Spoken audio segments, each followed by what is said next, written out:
Alors ici, vous avez des courbes spectrales de lumière qu'on appelle des lumières du jour, donc des lumières blanches.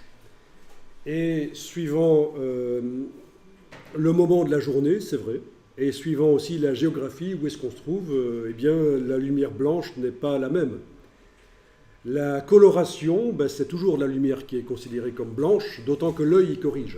Quand on a une lumière blanche mais qui est un peu colorée, bleutée, orangée, l'œil corrige, la psychologie corrige et c'est perçu comme étant du blanc. Dans une certaine mesure, une lumière de fin de journée, coucher de soleil orangé, c'est sûr que ça, le cerveau ne corrige plus, c'est vu comme étant la lumière orangée.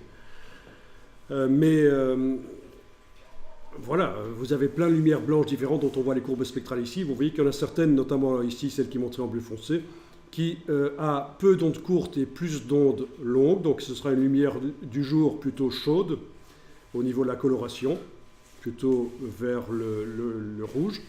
Vous en avez une autre ici qui a beaucoup d'ondes courtes et peu d'ondes longues. Donc ce sera plutôt une lumière du jour blanche mais bleutée.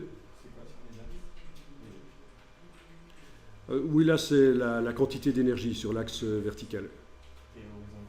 Et en horizontal, ce sont les longueurs d'onde, en nanomètres, en millionième de millimètre. Ce sont la distance entre deux sommets d'onde, en fait. 360 nanomètres jusqu'à 740. Voilà. Et pour qualifier, pour donner un nom aux lumières blanches, on utilise le système des degrés Kelvin, que vous connaissez sans doute. Quand la lumière est plutôt chaude, avec beaucoup d'ondes longues, ben c'est une lumière avec peu de degrés Kelvin. Et plus c'est bleuté, plus ça va aller vers une quantité plus importante de degrés Kelvin. Donc les degrés Kelvin, vous connaissez. On parle du blanc du photographe, 5500 degrés Kelvin,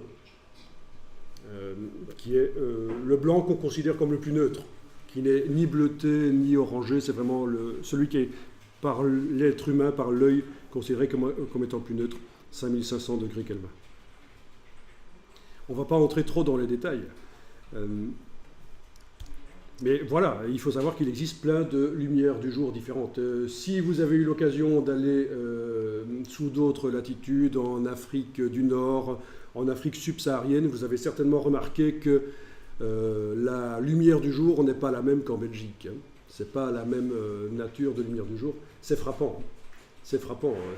Quand on découvre ça pour la première fois, c'est assez incroyable de voir à quel point la lumière n'a pas la même coloration, la lumière du jour. J'ai fait des voyages avec un photographe et on se disait, mais c'est incroyable la lumière de ces vêtements, la couleur de ces vêtements vus sous cette lumière. Tu photographierais ça, tu l'exposes dans une galerie, il y aurait certainement un gars qui va venir te dire ouais, c'est pas mal votre truc, mais vous avez quand même exagéré sur la couleur, il faudrait se calmer au niveau de Photoshop. Alors que pas du tout, c'est vrai, on voit vraiment des couleurs qu'on ne voit pas d'habitude en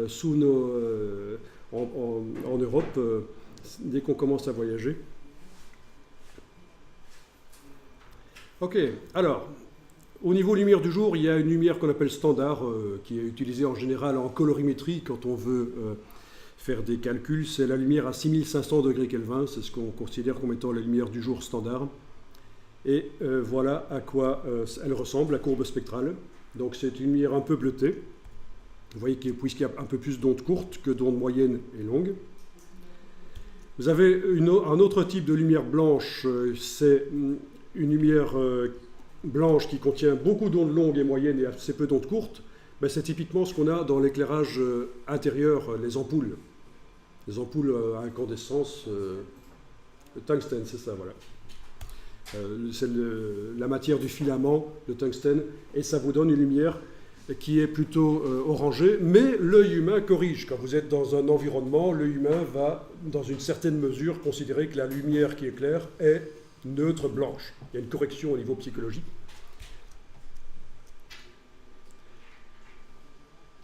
Ok. Donc voilà les deux courbes, lumière du jour et éclairage intérieur tungstène, qui sont superposées, comme ça vous voyez à peu près. La lumière du jour, c'est la blanche. La lumière du jour, c'est la D65. Et ce sont deux lumières qu'on qualifie de lumière blanche, en fait. Hein. Oui, mais il y a blanche, celle qui est plus bleutée. Voilà. Oui. Et alors, ici, on vous montre toujours cette lumière, la courbe spectrale de cette lumière blanche des ampoules, celle de la lumière du jour, mais on vous montre un troisième type de lumière blanche, c'est la lumière blanche créée par les tubes fluorescents. Et ici, c'est spécifiquement le TL84 qui est utilisé dans ces magasins-là. Donc, c'est de la bonne qualité, puisque pour voir les produits, ben, il faut quand même un éclairage de bonne qualité. Au niveau des tubes fluorescents, vous avez vraiment différentes qualités. Il y en a qui sont vraiment au niveau de la lumière blanche que ça produit, ils sont vraiment extrêmement pourris. Ils sont utilisés dans les entrepôts, par exemple. Quand vous devez aller chercher un produit dans un entrepôt, vous n'avez pas besoin que la lumière qui éclaire soit extrêmement de qualité. Donc on prend des tubes fluorescents économiques. Donc vous voyez, tout le monde voit ce que c'est les tubes fluorescents. On en a ici au plafond. Hein. C'est un tube en verre avec des vapeurs de mercure à l'intérieur. On fait passer une charge électrique. Le mercure, les vapeurs de mercure émettent de la lumière ultraviolette, non visible. Le revêtement intérieur du tube transforme la lumière ultraviolette en lumière visible. Donc, mais le problème de ces éclairages, et c'est pour ça que j'en parle ici, c'est que, comme vous le voyez, la courbe spectrale est un peu, pas très cohérente. En fait, pour certaines longueurs d'onde, il y a des pics d'énergie, vraiment. Je vais vous en montrer une autre courbe spectrale ici. Vous avez la courbe spectrale de la lumière du jour à gauche et la courbe spectrale d'un tube fluorescent à droite. Vous avez les pics d'énergie qu'on voit là, qui sont mesurables avec un spectrophotomètre. Donc, l'œil humain ne les voit pas, évidemment. L'œil humain ne voit pas ces pics d'énergie. Vous avez ici 4 types de tubes fluorescents avec chaque fois, pour chacune des courbes de ces tubes, vous avez des pics d'énergie pour certaines longueurs d'onde.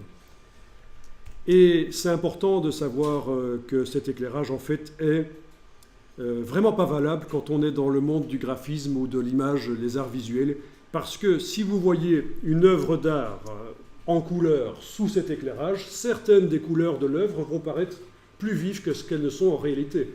Si vous avez une couleur qui correspond justement à 540 nanomètres ici à peu près, vous voyez, à peu près du vert jaune, eh bien ça va paraître très vif, très lumineux, parce que l'éclairage tube fluorescent a beaucoup d'énergie justement pour cette longueur d'onde-là. Et ici, une autre couleur bleue, à peu près à 430 nanomètres, elle va paraître très lumineuse. Donc c'est pas bon ça. Pour visualiser des œuvres qui sont sur support papier, ou des produits d'ailleurs, colorés, c'est pas bon du tout ces éclairages. Également pour créer. Si vous êtes un artiste qui crée avec les couleurs, ne créez pas sous un éclairage tube fluorescent, parce que quand vous allez amener votre œuvre sous un éclairage lumière du jour, certaines couleurs vont changer et pas d'autres. Donc ça va casser tout l'équilibre des couleurs que vous avez imaginé, va être cassé. Et il faut donc le savoir, le tube fluorescent est l'ennemi des arts visuels.